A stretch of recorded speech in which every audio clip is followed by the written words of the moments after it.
So now with coronavirus, especially what's going on in India, a lot of people are asking, well, if God exists, why is he allowing this to happen? And a lot of devotees are wondering, like, what's going on? Especially we see devotees are being so affected. And I want to read something that Prabhupada wrote about this, something from the Bhagavatam, that will give some insight into how we can understand it and also how we can explain it to others.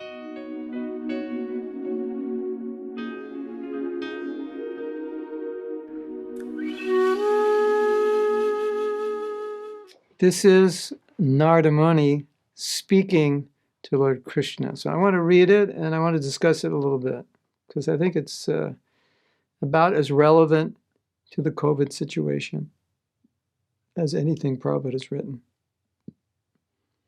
This is Narada Muni. My dear Sir Krishna, by becoming your devotee, the Pandavas are very happy.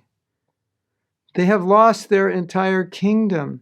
Their wife is insulted, and now they are banished for 12 years. So is that a very good thing? In other words, he's asking, it's just really strange that they're happy after all of this.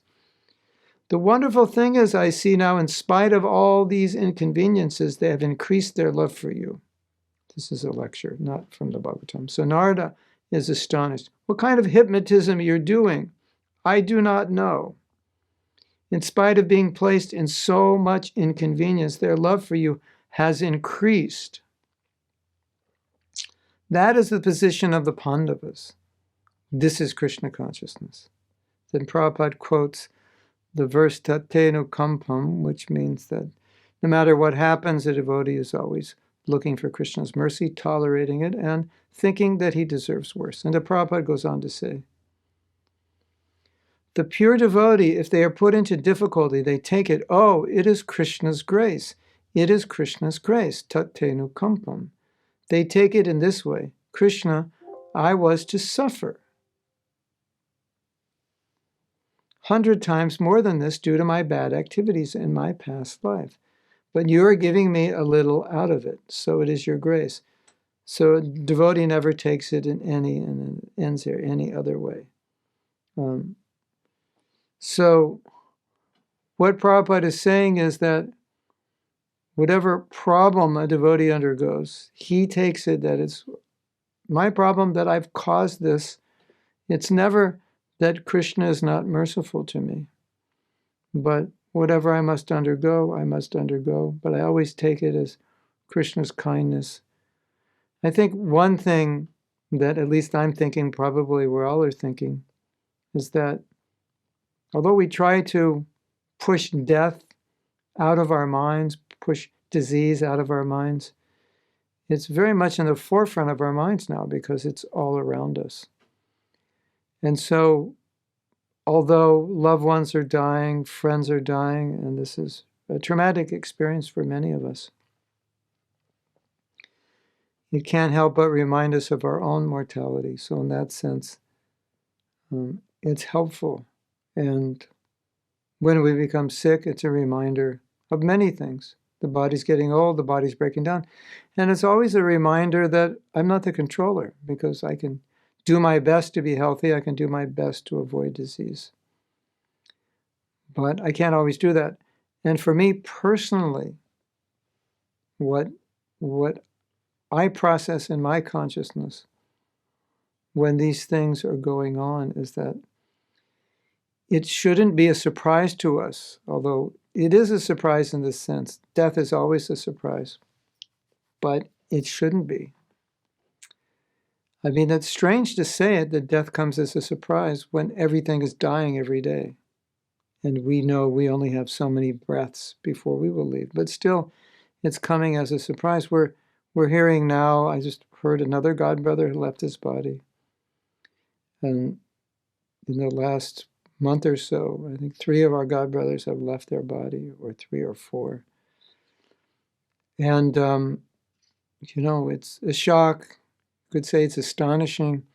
But look at where we're living. We're living in Martyr Loka, the world of death. So although it's astonishing, It's a reminder of the nature of this world. And, people say, if God loves you, why would he allow these things to happen? And in a sense, he's not allowing, because he's always discouraging us from engaging in activities which would cause us to take birth again. But if we neglect those instructions, then we take birth. And the nature of this world is such that it is a place of disease. It is a place of so many problems. And the fact that we have material bodies, and the fact that we have material minds, the fact that we live in this world means we're also subject to these difficulties, even though we're devotees. But what's being shown in this lecture is Prabhupada saying that the beauty of Krishna consciousness is not that we won't have to suffer existentially, but we won't have to suffer internally, because we'll be able to deal with it. And so we see often that this one of our godbrothers has just left his body. And the doctor, he had COVID, and the doctors wanted to help him. And he said, no, I want to die. I don't want to be helped. So he died in Krishna consciousness. He was happy to leave his body. So we may lament that another devotee has died, but he wasn't lamenting.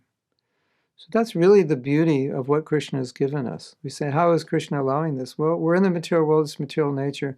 Material nature is dominating.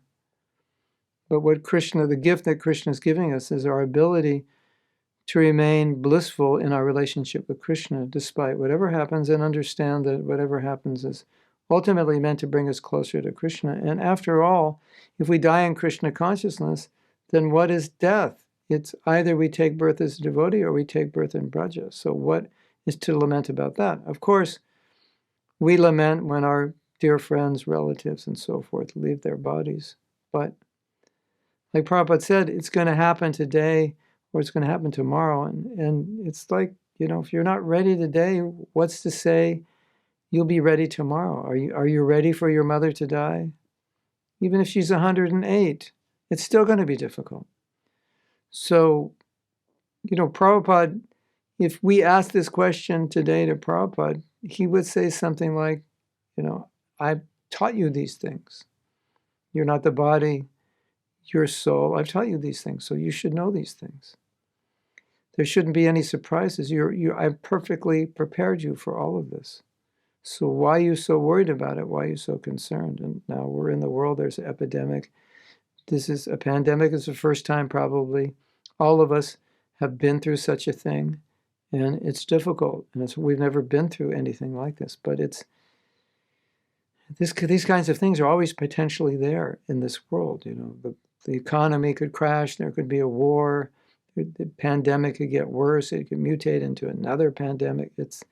Look at where we live, and we've chosen to come here. So we have to see things in this way. And this is the gift of Krishna consciousness, that we can see things in a way that can pull us through the most difficult of situations. Hare Krishna. Srila Prabhupada ki jai.